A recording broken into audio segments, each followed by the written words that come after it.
Hello, thinkers. This is my class on transaction organization for agents. I'm really happy to be able to record this for you guys, and you can go back to it and hopefully get a lot out of this. In this video, I'm going to cover document labeling, document storage, conversation logs in email and text, uploading documents, the timeline, and then some common mistakes why documents get rejected. And then I'm going to go over briefly the file approval process so you understand why we're asking for what we ask. So let's start with document organization. It's really, really crucially important to label your documents accurately. So, as you're saving forms in whatever file storage system that you have on your computer, it's going to save you a lot of frustration if your documents are labeled correctly. My personal way I like to do it is I go by the form number, the property address, and then once a document is fully executed, I label it with an EX, or you can put an X, or you can put whatever you need to do to make sure that you know that this copy of this document that's gone back and forth a bunch of times is the one with everybody's signatures on it. So, incomplete documents don't have the EX, and then completed documents have the EX.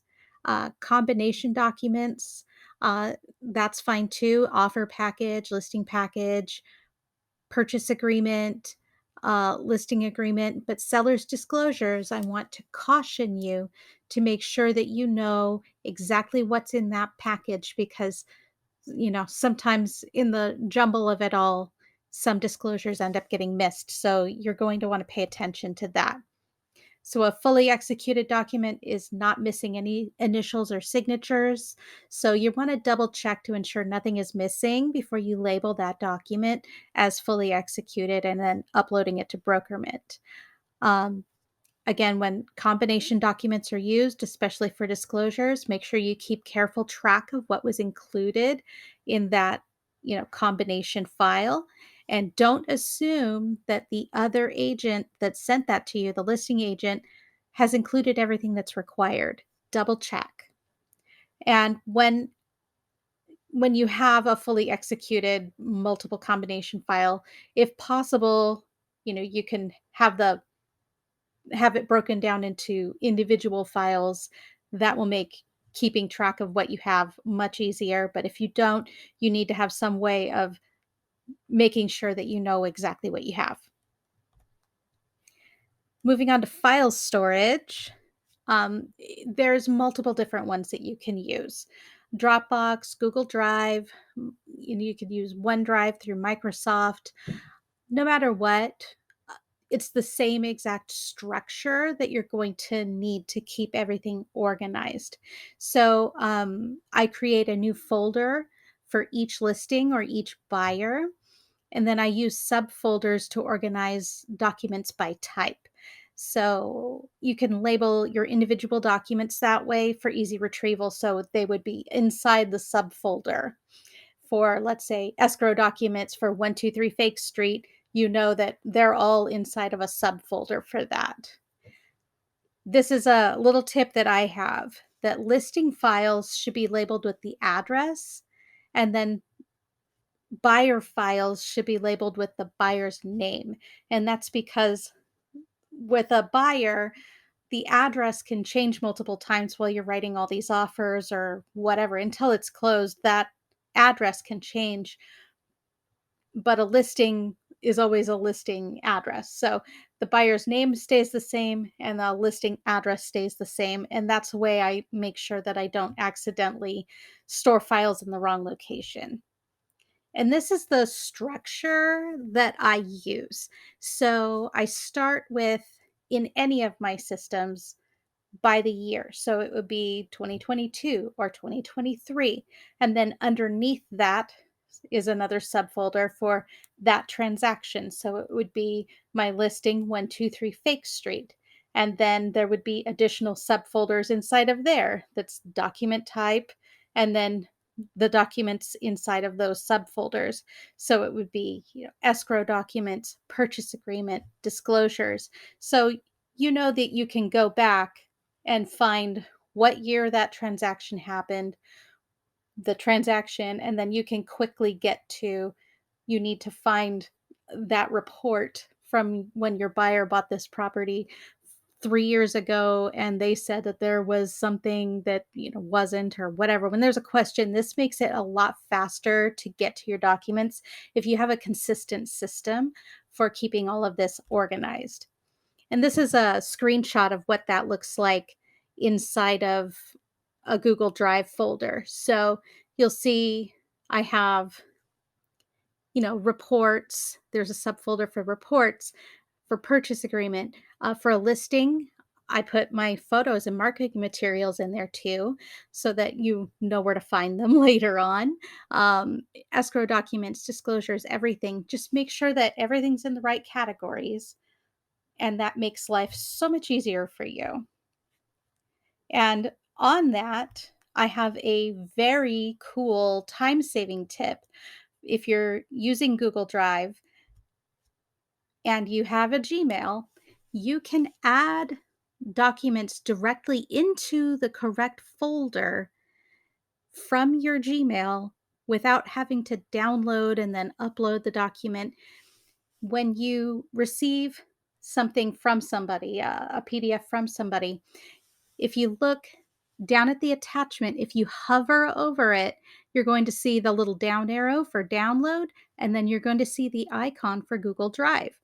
If you click that, it will give you the option to organize that particular document into the correct folder for that property.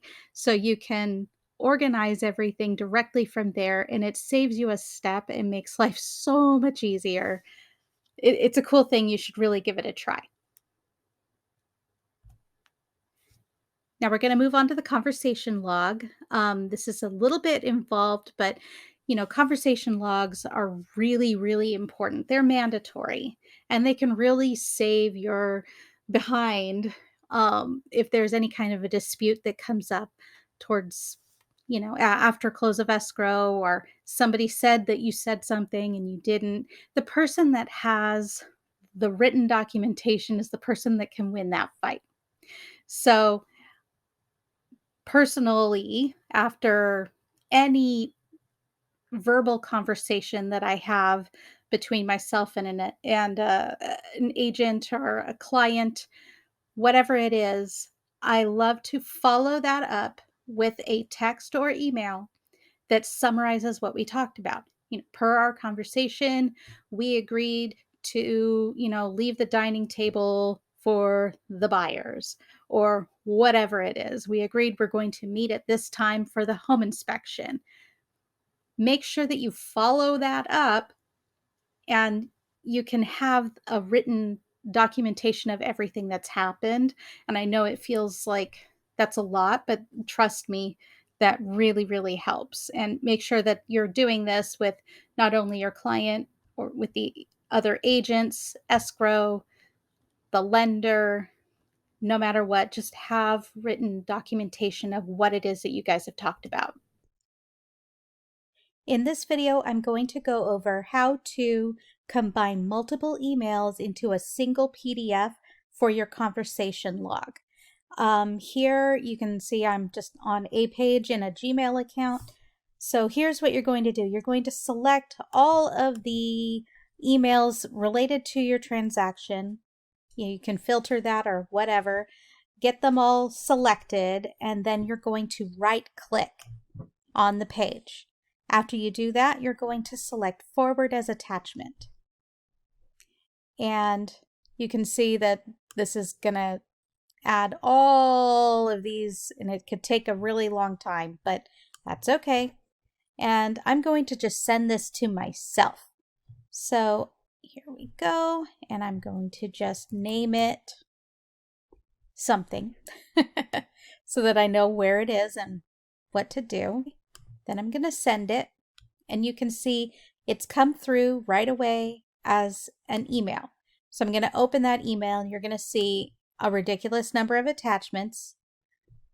From here, you're going to go up to the right-hand side and click on Print All.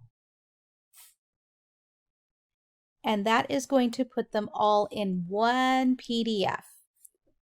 So you're going to hit Save as PDF and then Save, and you're just going to name it what it is, your email conversation log from 123 Fake Street, then you hit Save.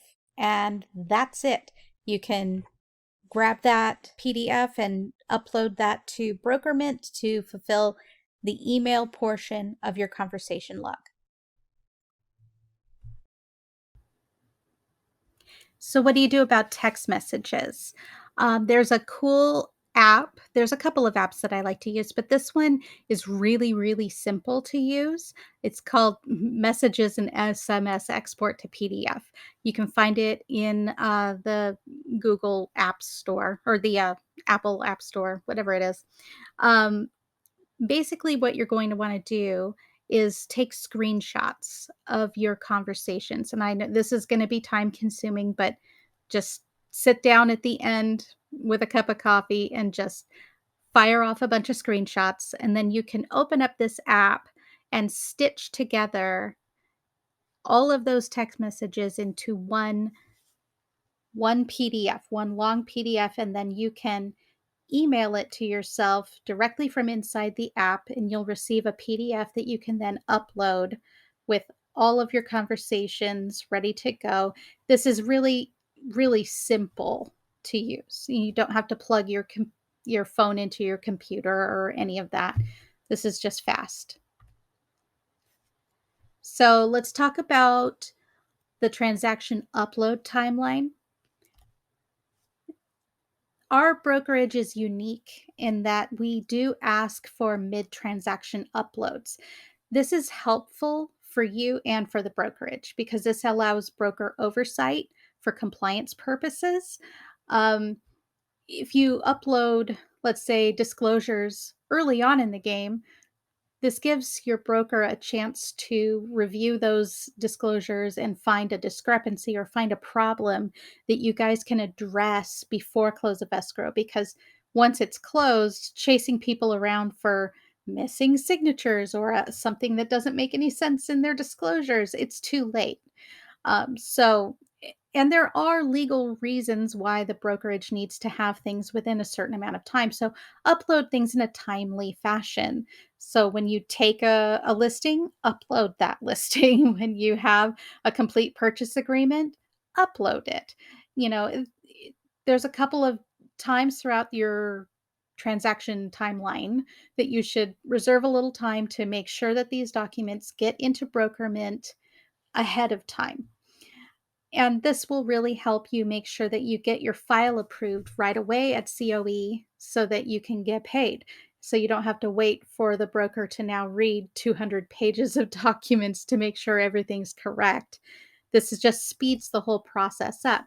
So again, you need to upload early any fully executed listing agreement, a fully executed purchase contract, a fully executed disclosures and reports. And this allows our broker to read the contract and flag any issues right away. So, this will really help the whole thing run very smoothly. Now, there's some common reasons why your documents get kicked back or rejected or not approved. And that's, again, going back to when you're labeling your documents, you're going to want to make sure that you're only uploading documents that are fully executed. And I've reviewed files before, and you'd be really surprised how many times somebody uploads one that it's like, oh, you know what? That was the wrong version. Let me find the right one. Let me dig through my emails.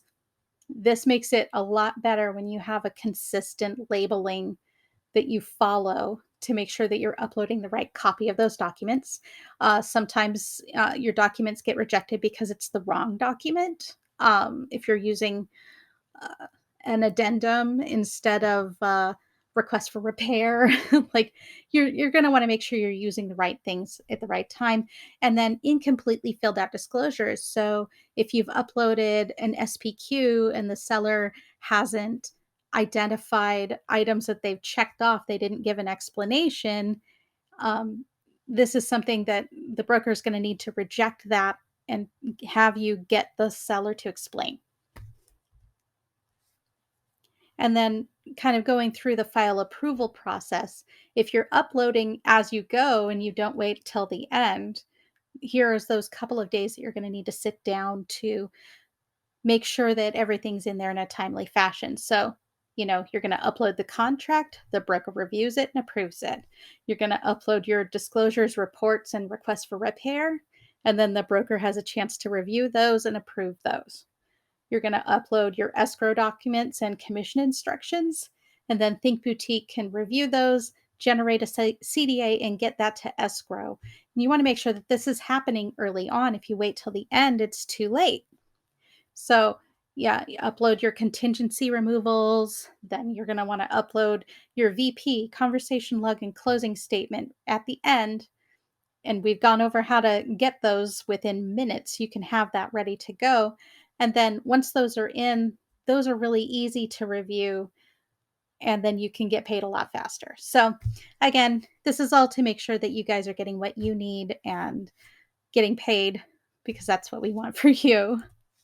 And again, I know I went over a lot very quickly, and I hope that this was helpful for you. If you have any questions, please let me know, and you have a great day.